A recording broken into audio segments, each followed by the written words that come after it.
Tahukah kalian, sejak 15 Mei tahun 1948, malapetaka rakyat Palestina tak pernah berakhir.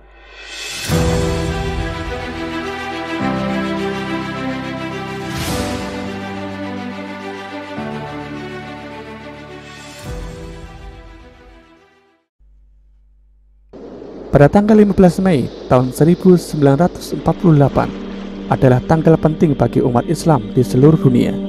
Momen kelam itulah yang berujung pada berdirinya negara ilegal Israel di atas tanah rakyat Palestina melalui cara-cara kekejaman, penindasan, pembunuhan, dan penganiayaan.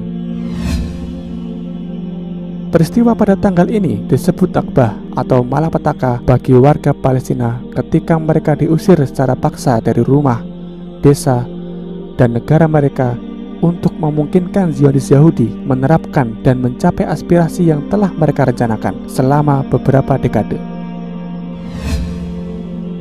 Di antara tahun 1947 dan 1949, setidaknya ada 750.000 orang Palestina dari 1,9 juta penduduk menjadi pengungsi di luar Palestina. Zionis telah merebut lebih dari 78% tanah bersejarah Palestina serta menghancurkan 530 desa dan kota dengan membunuh 15.000 warga Palestina, termasuk lebih dari 70 kegiatan genosida terhadap warga Palestina. Nakbah tidak berakhir pada tahun 1948, tetapi berlanjut hingga hari ini. Saat ini kita masih melihat kekejaman Zionis Israel terhadap rakyat Palestina dalam upaya mereka untuk sepenuhnya merebut tanah Palestina. Di antara kekejaman yang dilakukan oleh Zionis Israel adalah mengelilingi 2 juta orang Gaza dari udara, darat, dan laut, meluncurkan serangan udara dan rudal terhadap orang-orang di Gaza yang menghancurkan lahan pertanian, gedung pemerintahan, pemukiman Palestina, merebut tanah orang Palestina yang merupakan sumber ekonomi mereka, menghancurkan rumah pemukiman Palestina dan membangun pemukiman Yahudi Zionis di wilayah tepi barat, melakukan operasi penangkapan dan penculikan terhadap warga Palestina tanpa memandang jenis kelamin dan usia.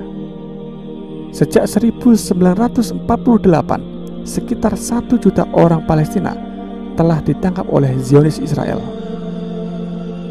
Sekitar 100.000 rumah Palestina dihancurkan.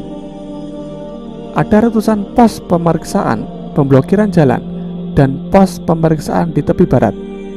Warga Palestina perlu menunjukkan bukti identitas sebelum melewatinya.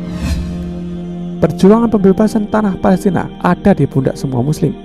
Kepercayaan yang perlu dipikul bersama tanpa ada yang terhindar.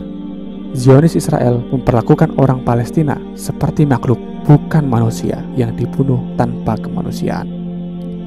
Saatnya telah tiba bagi kita untuk peduli dengan isu umat universal. Sudah saatnya kita mengambil langkah maju dalam memperjuangkan isu Palestina. Merasa bersalah karena tidur nyenyak ketika saudara kita berjuang untuk membela agama Tuhan? Apa yang telah kita lakukan?